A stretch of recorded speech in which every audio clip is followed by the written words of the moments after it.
Welcome to the Graduate Job Podcast, your home for weekly information and inspiration to help you get the graduate job of your dreams. Hello and welcome to the Graduate Job Podcast with your host, James Curran. The Graduate Job Podcast is your weekly home for all things related to helping you on your journey to finding that amazing job. Each week I bring together the best minds in the industry, speaking to leading authors, entrepreneurs, coaches and bloggers who bring decades of experience into a bite-sized weekly 30-minute show. Put simply, this is the show I wish I had when I graduated. In episode 41 of the Graduate Job Podcast, I'm joined by Annabel Smoker, author of the excellent new book, Launching Your Career in Nursing and Midwifery. As lecturer in nursing and faculty lead for employability at the University of Southampton, Annabel is ideally placed to share exactly what you need to do to get your first job as a graduate nurse. We explore the current job market for graduate nurses, how you can explore your career options, how to create a brilliant application which will get you results, through to how to impress at the interview stage. If you're studying nursing or thinking of it as a career, then this is the episode for you. As always, all links to everything we discuss and a full transcript are available in the show notes at graduatejobpodcast.com/nursing. Before we start, many thanks to those of you who've completed the survey over at graduatejobpodcast.com/survey. Your feedback really helps me to create the episode you want to hear. I've timed it and it takes just 90 seconds to do, so please do get over there, as I said, at graduatejobpodcast.com/survey and help me out.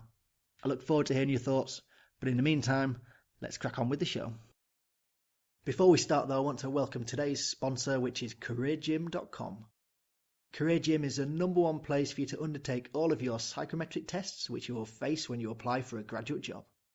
You can practice verbal, numerical and abstract reasoning tests, all produced by experts and exactly the same as the ones you will see in the real tests.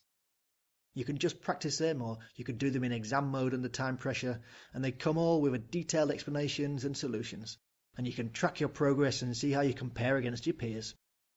I've been recommending the site for years to the clients I coach, and it comes very highly recommended.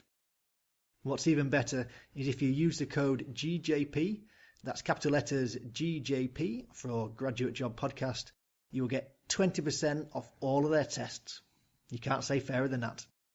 So head over to careergym.com, that's career and gym, G-Y-M, and use the code GJP to get 20% off and start practicing today. Now on with the show. A very warm welcome to Annabel Smoker, lecturer in nursing and faculty lead for employability at the University of Southampton, and author of the excellent new book, Launching Your Career in Nursing and Midwifery. Annabel, a very warm welcome to the Graduate Job Podcast. Thank you very much, James. So before we start talking about your new book, Launching Your Career in Nursing and Midwifery, maybe if you tell us a little bit more about how you came to write the book and how you came to be a lecturer in nursing. In terms of my background, I trained and qualified in 1989 as a registered nurse at Southampton Hospital, and have tended to sort of stay fairly local. I've worked in clinical practice in cardiac care, high care, elderly care, and more recently dermatology in a more independent specialist role, and went into education in 1994. So I've been within the School of Nursing and now within the faculty at the University of Southampton for quite a long time. I wouldn't say my career has been mapped out or planned, and been fortunate, and I think something that's important for students is to sometimes things come along when you're least expecting them, and being in the right place at the right time in terms of going into education, because of course now the requirements in terms, we're looking for people with PhDs to come in to lecture. So the kind of route that I came into education is no longer available, but I'm very fortunate to have been supported through a degree and a master's programme, and now looking to do a PhD. So yes, but the employability role is something that I suppose I've been able to carve out for myself. When we think about some roles, it's very easy to think about roles that exist now, but a lot of us are in roles that we've made for ourselves. Each faculty in the university has an employability lead, and I started to get involved in the employability sort of side of things probably about 10, 12 years ago, and it sort of started as a study day for nurses to prepare them for that transition into qualified employment. And then, with a sort of small representation of employers coming to talk to them, to now running employability week across the faculty. So not just for nursing, midwifery, and our allied health professional disciplines within the faculty.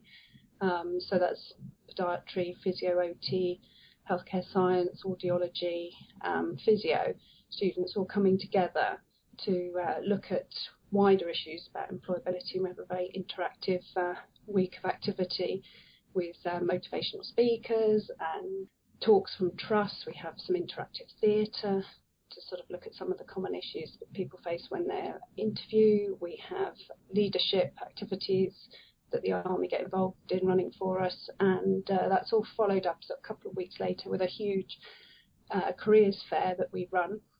I think we're sort of probably one of the biggest careers fair. Certainly on the South Coast, we have about 75 employers come in to see our students. So yeah, we run a very successful set of activities for students, and I'm always looking to innovate and expand and do things differently. So the book really is a combination of all of that experience and a desire to reach a wider audience. So yes, exciting times. Excellent. I've read the book myself, and even as a layman, I really enjoyed it, and it's easy to read. So if you're into nursing and looking for a career in nursing, then this is definitely the book for you. Thank you. And you touched upon career planning when you were talking there, and that's definitely something we're going to get to in the interview later on, because it plays a big part of the book. But maybe starting at the beginning with a background to nursing, how is the current job market looking for nurses? Well, we're right in the middle of the recruitment cycle, certainly for nurses who qualify in September. So they're in the final year, would have started last September. Although some institutions have outputs in the spring, but for the main bulk of student nurses, they'll be qualifying in September. So we're right in the thick of things and very busy time. I'd have to say, in terms of choice, huge amount of choice, it's a very buoyant market. There's lots of vacancies, as you know. There's shortage of nurses across all the sectors, and it's great that students have that choice, but it does actually make the decision making harder. It's like being in a sweetie shop when you can sort of look around and there's lots to tempt you.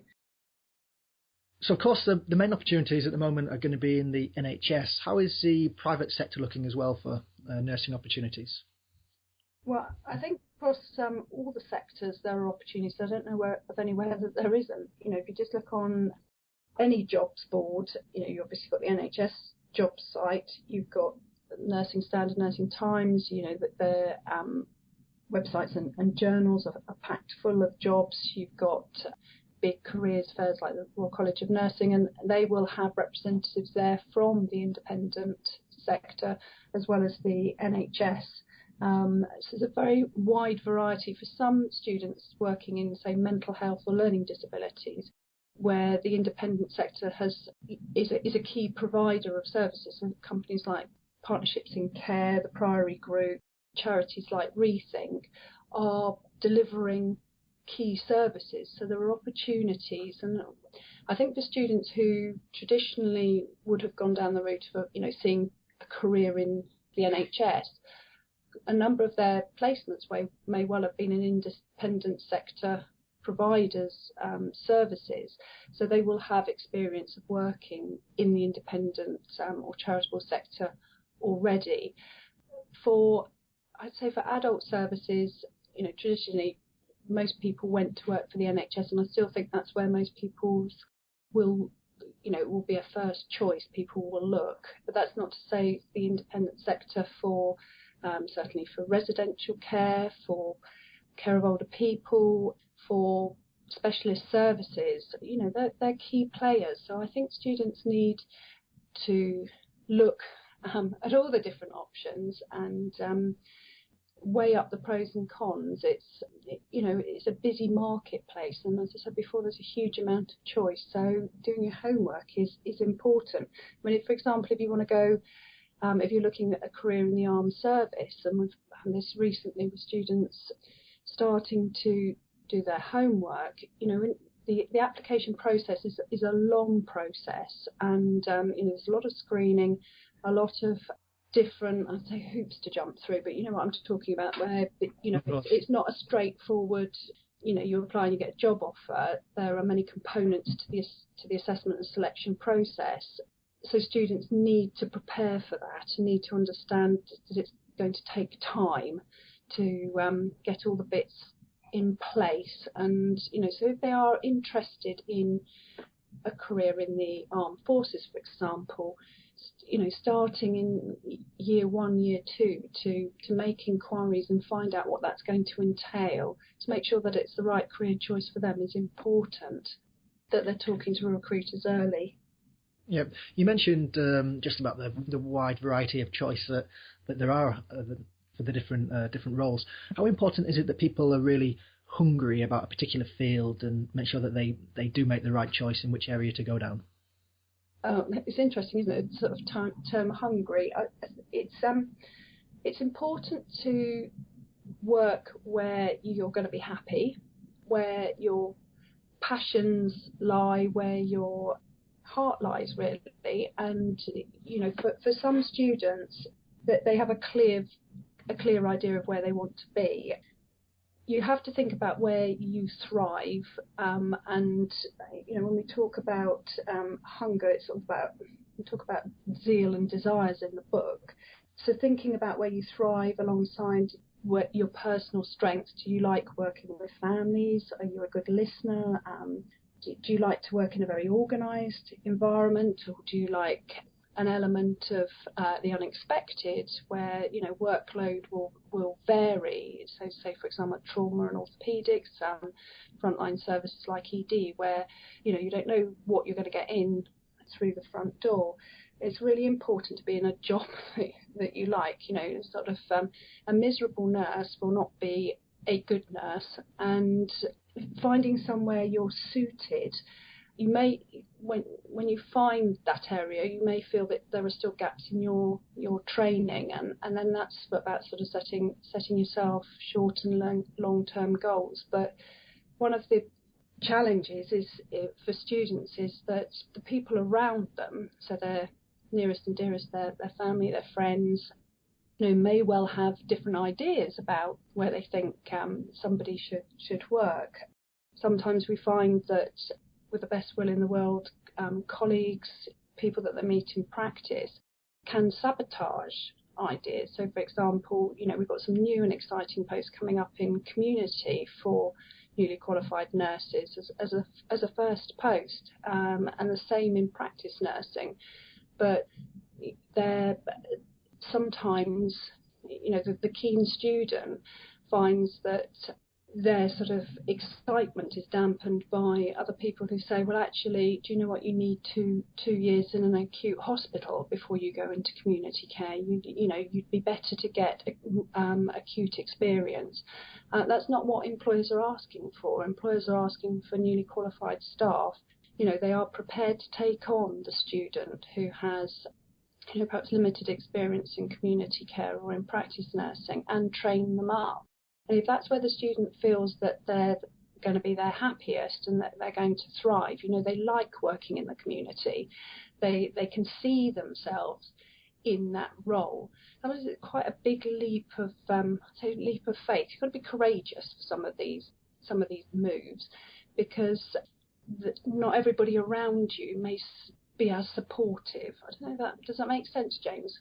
No, completely, and you can see that in many different career choices where people find themselves being pushed through internal scripts they've got about what their family want, or what sort of career they think they should be going for, what sort of wage they think they should be going for, might guide them more than what their heart is actually telling them would be the best route to go down. And a sort of traditional paths into, say, for community care, things are changing, and the employers want the fresh eyes, the new ideas, the newly qualified graduates, and they're prepared to invest and support that. So one more question on career planning before we move on to the application process itself. So so imagine that students have decided what area of nursing they want to focus in and want to spend their career in. How can they begin to be proactive in making the contacts that are going to make that happen? A number of tacks they can take. First of all, we encourage sort of from our first year students onwards to start attending careers fairs, because they need, as much as you need to identify what you want to do, you also need to cross off the things that you don't want to do, if that makes sense. No, of course. So exploring options, going to jobs fairs, starting to look at websites, talking to employers, getting used to asking for advice, getting used to approaching employers. That in itself is a skill, and thinking about where they want to be long term. As you say, some students will have a clear vision that they want a career in surgical nursing, or they want a career in a mental health community role, in forensic services, or something very specialist, and they need to understand the stepping stones to get to from A to B. And increasingly graduates are looking long term at nurse specialist roles. Some have a very clear vision of where they want to be, but the earlier you start asking what's required, what kind of experience do I need, what's the best way to get from A to B, the easier it is to help you sort of plan that. Some students will want to stay in education. We have some clinical academic career pathways now that are quite different. So that's a mixture of research, clinical practice and education, coming out ultimately with a doctorate. And if you're going to be serious about that, the earlier you recognise the opportunity, that you understand the grades you've got to get to be eligible, you can start aiming for that. It's no good in year 3 suddenly realising that you need a 2-1 or a first to be considered. So from my perspective, giving students early and timely career advice is really important, so that they understand the breadth of opportunity, and can start whittling it down to the sort of the job that they would ultimately like to have. But there's a mass of resources.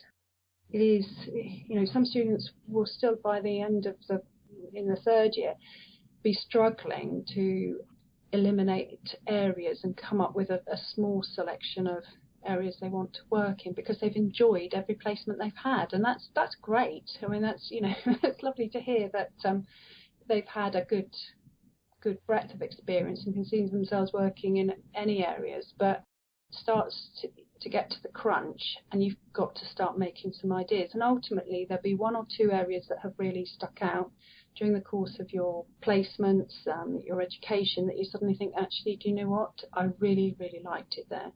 But there's a rider with that areas can change, services can be restructured, managers can leave, the team can change completely. So what your experience was in your first year that you loved, when you go back in year 3, the environment could be completely different. So staying in touch is another thing I would say.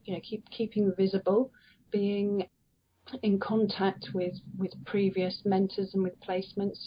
Some students will do agency work. They may be on NHS professional healthcare support worker contracts and be able to request to work in areas that they're interested, just so that they maintain visibility, but they also are still comfortable in that environment and are sure that that's the right career move and that they're going to get the right type of support.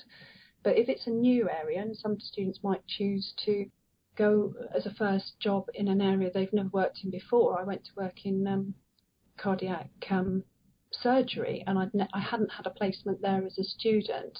I did some informal visits. I went to talk to the staff, made sure that I was going to be happy in that environment, because it was going to be a completely different from any placement that I've been on before. Although, you bring transferable skills, you've still got to be certain that you're going to like the speciality. So it requires, again, go back to the same thing, a lot of time and effort invested on the student's part to make sure that the choices they're making are the right choices for them and they're going to be happy there. That's such a good point, and you can't be just putting the time and thought in early on into what you want to be doing and what you're enjoying and what did I enjoy about that and why did I enjoy it. It just stands you in such good stead for later on when you're making those important choices. So moving on, Annabel, to the application process. One comment I loved from your book was that no matter how good the nurse, there needs to be a good application. Could you just expand on why that's the case and what the application process looks like? Yeah, fundamentally, and I sit in interviews with our local trust, so I actually have the opportunity and enjoy actually seeing the sort of I suppose the finished product, being able to see the student performing at interview and picking up on tips that I can then feed back into the process is really helpful. But the job application process really starts way before anything goes onto paper. And so any communication that individuals have with potential employers needs to be professional, I say pertinent and polished, the 3 Ps really, that at every opportunity that they are impressive and making the right overtones to employers, because it's very easy to scupper your chances because you might look good on paper, but that doesn't mean to say that they're going to employ you. But ultimately, we don't know who has written the personal statement. One always expects that it is from the pen of the individual applicant, but we know there's a lot of help out there, and people will be supported and should seek support in getting their personal statement right and appropriate. But what appears on paper may not necessarily translate into the person you see, and we see that in pre-registration interviews. That we get glowing personal statements and recommendations, and yet when the person turns up, they're this person who is a good communicator, passionate, enthusiastic, comes over as a wallflower. They're meek and aren't forthcoming as you would expect them to be. They're not the same person that you read about. Everyone's a good communicator on their CV. Yes, but in terms of what makes a good applicant is the applicant who's put the effort in and at every opportunity uses the time wisely to ask the right questions, to if you're offered an informal tour of a department, even if you have worked there before, and I really stress this to students, accept the offer. The worst thing you can do, and we know because it's been reported back to me that students said, I don't need to come because I've worked there before and I know it. Well, actually, you're being offered the opportunity to go back there as a prospective employee. You should be hungry to find out what the opportunities are, to use that time to engage with staff, to see it from the perspective of somebody who's going to work there full time as a newly qualified nurse. Is very different from being there as a student on placement. So it's understanding the mechanics of the process, what you can capitalise on. That opportunity to have the corridor conversation with the employer as you're walking around the unit, to ask the right kind of questions. That is as important as actually what appears on paper, because what appears on paper is anonymised. Through NHS jobs, that everybody's given an ID number. So, the recruiter, if they don't know that student personally, if they haven't met them, won't recognise the individual that is on paper. Yeah, building those personal relationships is priceless. just as you said, even if it's just, talking as you walk around the hospital, just being able to build links with them and network is crucial. Yeah. I mean, they'll be looking at you as, what will this person be like on the ward? If a relative or a patient needs help, is this person going to engage quickly? Do they smile? Do they, make you feel comfortable? Are they easy to talk to? All those sort of, I suppose, the subtle things that you can't put a price on. You're imagining that person as one of your team, as a member of staff. They're going to fit in. Do they share the same values and beliefs? And that's, those will come through, informal conversation as much as direct, questions at interview. Yeah, of course, and the classic proverbial question of, would I want to work with this person? Can I get on with them? Yes. And if they, if you've got something that you've in common, or you come across as a nice person that they'd want to spend time with, it will make it so much easier. Mm. You mentioned earlier, Annabel, about the personal statement. What makes a good personal statement in nursing?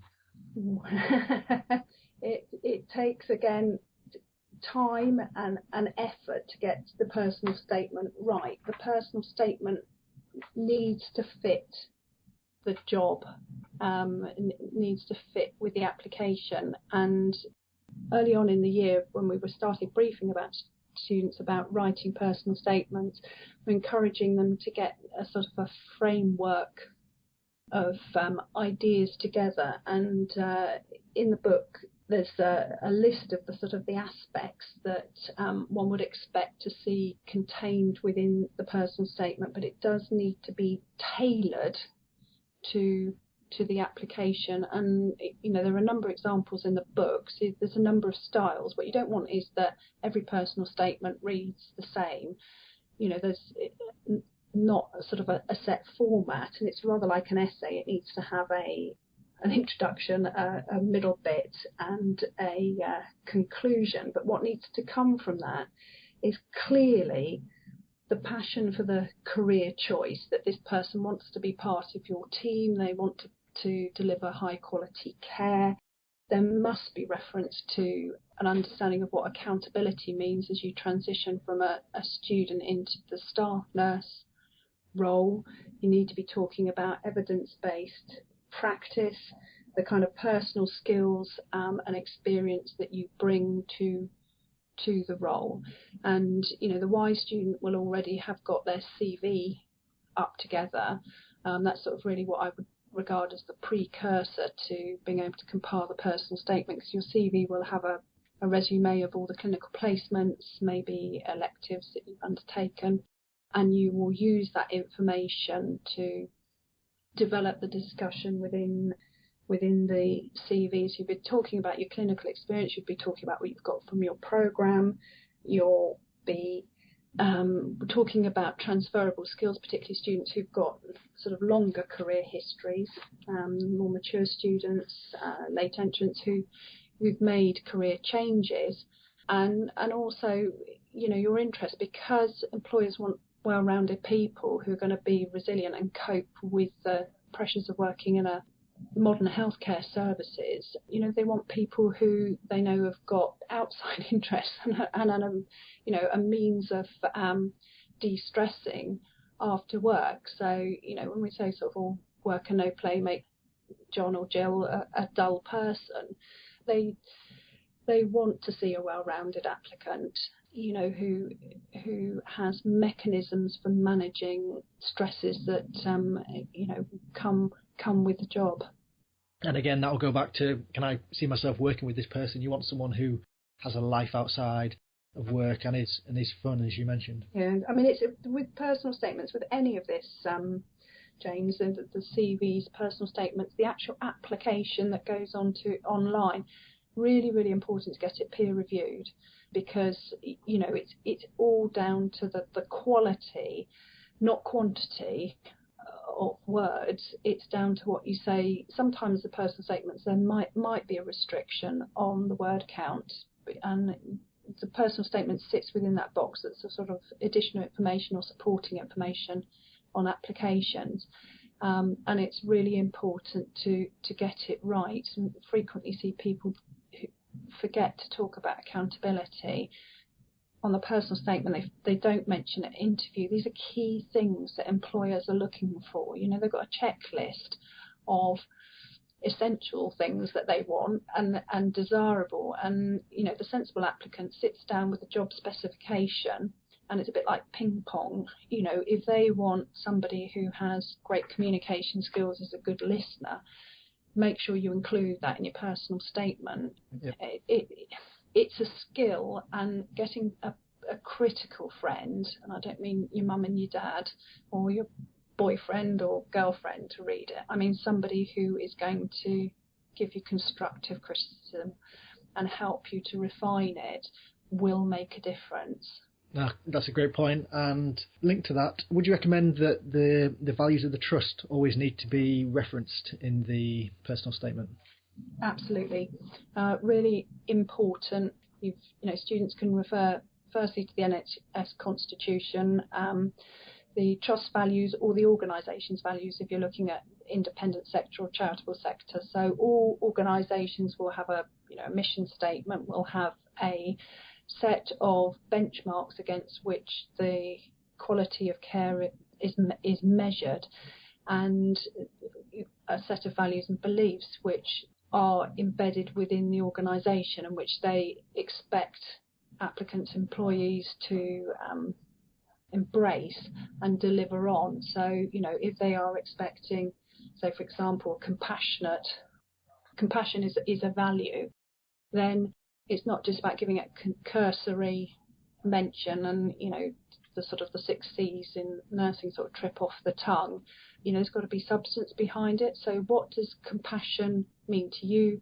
What does it look like? How do you deliver a compassionate care? So giving an example of this is what you want, this is how I interpret that, and this is what it looks like when I do it, is really important, so people can see that you actually understand what is going to be required of you. And obviously making sure you reread your personal statement before you go into the interview, so that when they ask you questions, you don't sound surprised that you've written it down. None of it.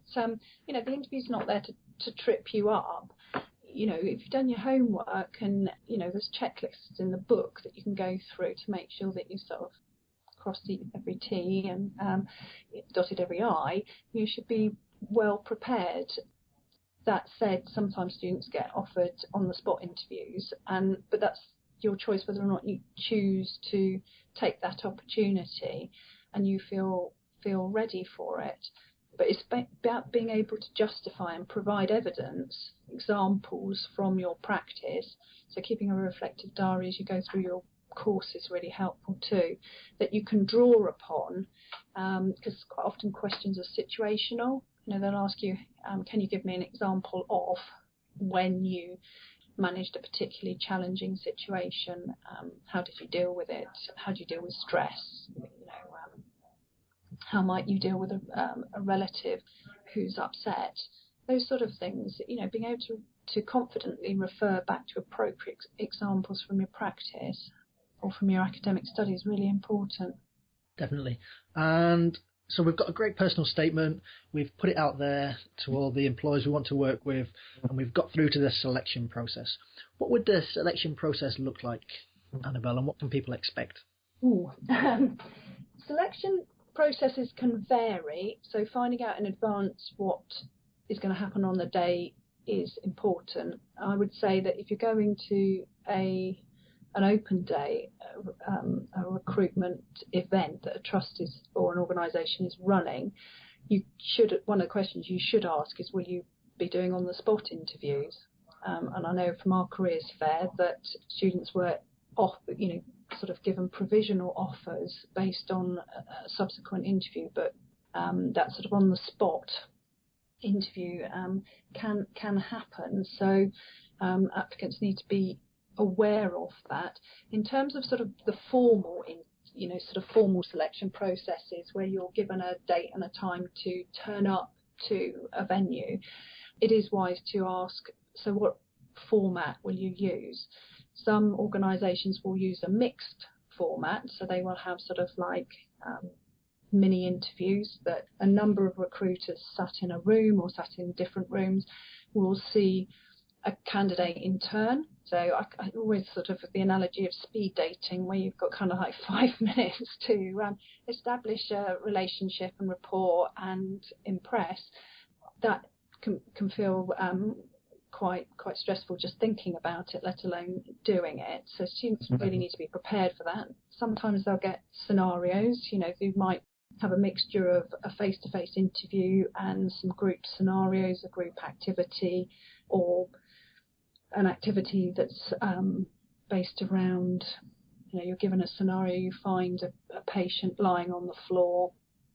How are you going to deal with this? And the book contains some examples of the kind of typical things that we know that students encounter at interviews, because I get my students to feed back from their experiences, and so there's many and varied, sometimes some obscure and abstract questions which you can't, it's difficult to rehearse for. Sometimes very straightforward, a panel interview, kind of traditional format. You'll have clinical staff, the matron, the manager for the unit, plus maybe one or two others, possibly a service user.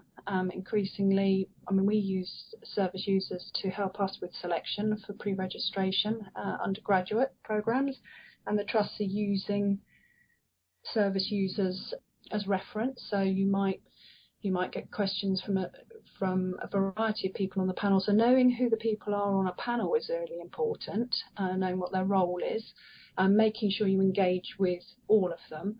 And the service user will be coming from a different but very, very valuable perspective of how will recipients of this individual's care be feeling. So they're looking particularly for attitude, the way a person engages. Is there any sort of evidence of discrimination, difficulty communicating, feel uncomfortable with this person? Hopefully that's not the case, but that they play a really important role, and certainly we value their feedback as part of the selection panel. So yes, typically still the traditional interviews. Some trusts will have numeracy and literacy tests, just as students have done pre-registration selection. Some may have questions around medicines management, safety issues. It's about making sure that people know their limitations, they understand what accountability means. They will, they clearly would ask for help if they found themselves in a situation which was unfamiliar, which they weren't competent to manage. You're not going to be employing somebody who's at risk, because they lack self-awareness. So, none of the questions should be a surprise. There's a plethora of them in the book that sort of gives a student's feel for the things that they could be asked to interview. Psychometrics aren't used massively in sort of recruitment at this level, although that's not to say that they might not have, sort of a test.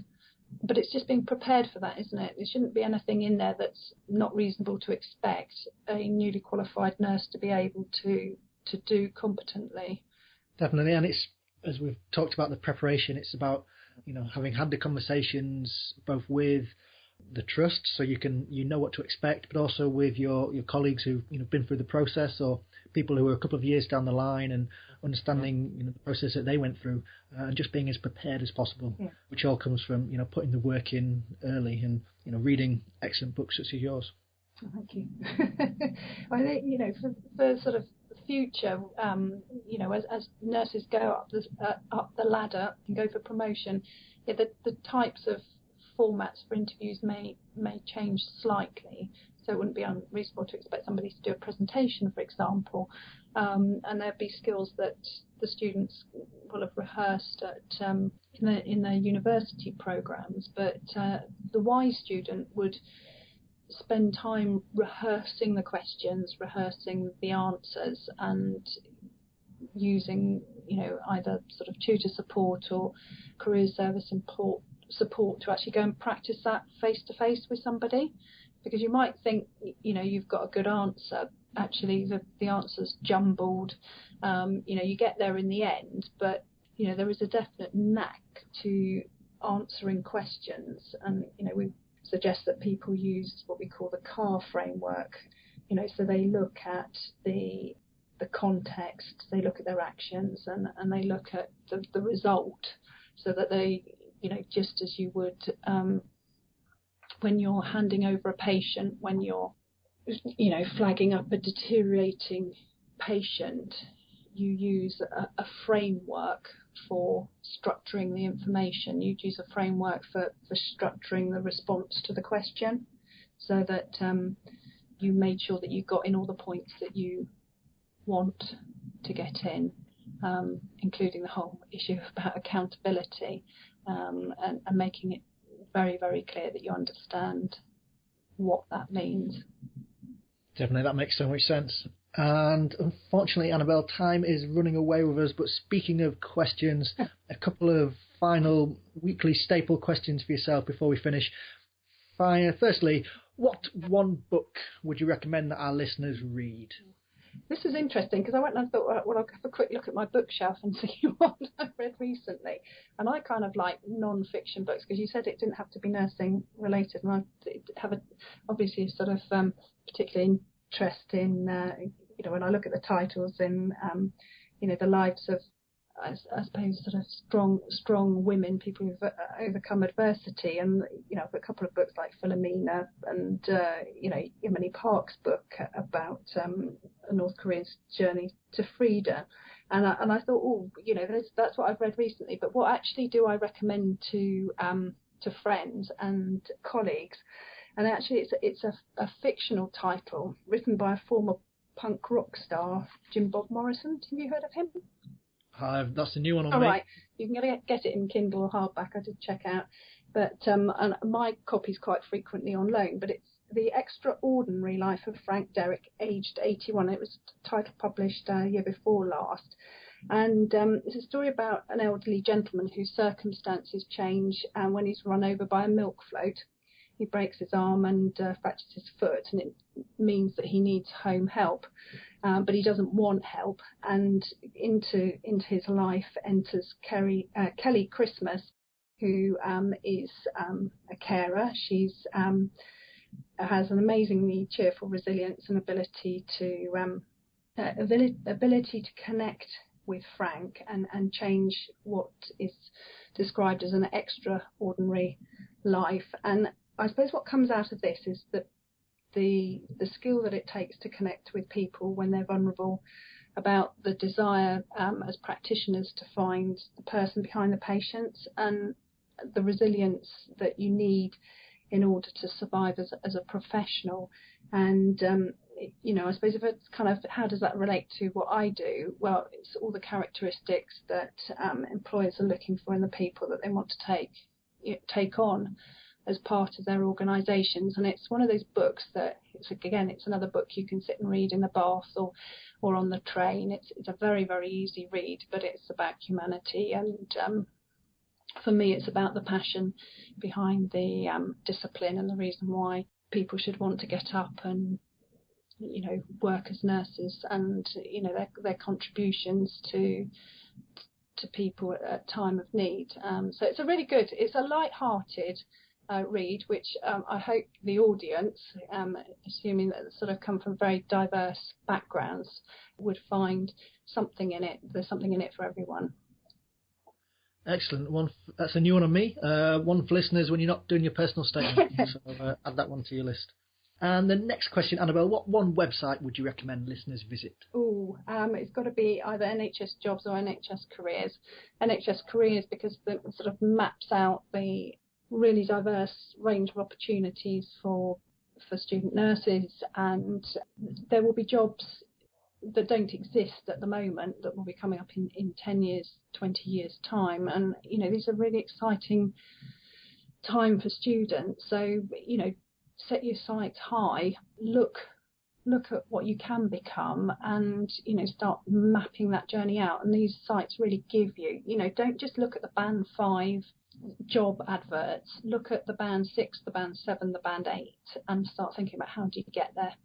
That's really good advice, and everything that Annabel has discussed will be linked to in the show notes, as well as a full transcript. So get yourself over to graduatejobpodcast.com/nursing and you'll be able to see everything we've talked about. And finally, Annabel, before we finish, what one tip should listeners implement today to help on their job search? Get going, I guess, is the answer, James. If listening to this has made you think I need to pull my finger out, then you need to make it a priority. It's very easy, the default position, to say, oh, I can go, but I'll sort my essay out first, or I'll get my final year project sorted first. No, that it is, it's a very busy time. The recruiters are out there, the open days are happening, the adverts are going up, the applications will be coming in, the deadlines will be set. So you need to get yourself in a position to be ready to jump. And of course, there's always serendipity. One of my students went to an open day recently and was offered a job on the day. She'd had a 2 days notice of this open day, so hats off to her. She it was great, absolutely brilliant outcome, and it's just being ready, because sometimes you don't know what's going to be around the corner. So maybe that's several top tips. I'm sorry, James. It really is, the chance encounter, the recommendation, the personal introduction. You can't put a value on that, and who knows when it's going to happen. So you might have a sort of an idea that this is where you want to be, but always walk around with an open mind, because sometimes the opportunities will present themselves at a time when you're least expecting them. That's a great point for us to finish on. Annabel, what is the best way, though, that people can get in touch with you and the work that you do? Well, more than welcome to email me. My short email address is ALS, I always say Advanced Life Support. So Alpha Lima Sierra at Soton, SOTON.ac.uk,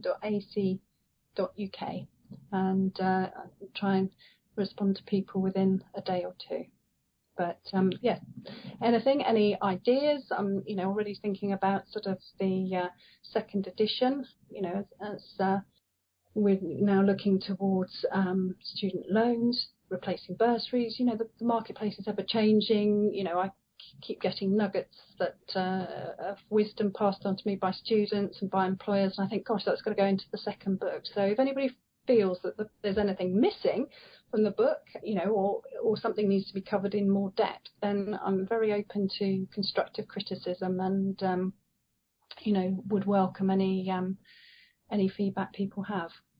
And as I said before, it's a great book, so I highly recommend it. It's full of many, many things that we couldn't even touch upon today, so it's well worth a read. And links to the book are in the show notes, so get yourself over to graduatejobpodcast.com/nursing. Annabel, many, many thanks for appearing on the Graduate Job Podcast. Thank you very much for the opportunity, and good luck to all the applicants as they start going through the process, and as I said, aim high. Many thanks to Annabel Smoker for her time today. If you've enjoyed the show, then definitely make sure you check out Annabel's new book, which takes it all on to the next level. You can find links to the book and everything that we've discussed and a full transcript over at graduatejobpodcast.com/nursing. Now, one key takeaway from me, and I mentioned it in the show, it doesn't matter if you are the modern day Florence Nightingale. You might be the best nurse on your course by a mile. If you don't have a decent application, then it won't count for anything. No matter how good you are, or how good you think you are, you've still got to do the work through the recruitment process. Listen back to the episode again and put Annabel's advice into practice. If you do that, you'll have a pick of all of the nursing jobs you want in no time at all. So there you go. Many thanks for listening. Please do leave me a review on iTunes if you've enjoyed the show. If you want to get in touch, you can contact me on Twitter at gradjobpodcast, or hello@graduatejobpodcast.com if you want to drop me a mail. Let me know if you're enjoying the show. I'd love to hear your success stories of jobs and internships you've got. It really does bring a smile to my face. please do check out my short couple of questions over at graduatejobpodcast.com/survey. Don't forget. Stay tuned next week when we have Andres Banath, who takes us through how to get a job working for the European Union. I hope you enjoyed the show today, but more importantly, I hope you use it and apply it. See you next week.